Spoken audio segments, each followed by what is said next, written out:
Hey there, how's it going? Oh, I'm just struggling with a video idea for NASA. Hey, what's your guy here, an apple? Yeah, it's a good study snack. I'm trying to read up on Newton's first law, but something doesn't quite make sense. I thought an object at rest doesn't have any forces acting on it. See, that's a common misconception, but I have a way of explaining it.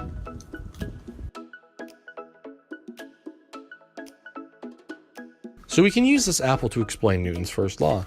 Look at how the apple moves.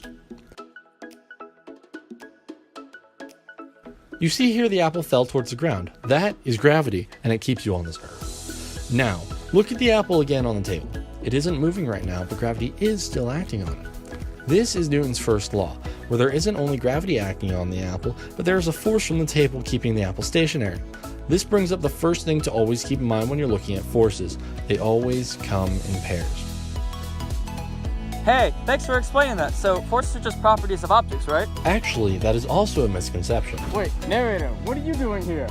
I'm here to explain that forces are just interactions. Here, let me show you.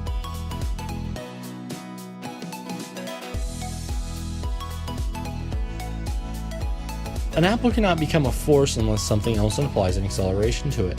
The Earth's pull gives it gravitational force, the desk gives the apple a normal force resisting Earth's gravity, and the bat applies a force on the apple, giving an applied force. Even though the table may give the apple a friction force resisting the apple's applied force, the friction force is overwhelmed by the apple's applied force, which results in a net force in the applied force direction, which causes the apple to go in the direction of the applied force. This causes the apple to have motion, since it has an initial starting point, a direction it is going to, and how far in force will it go, called magnitude. Wow, thanks for going out of your way to get this narrator and scientist to explain to me how forces work. Anytime.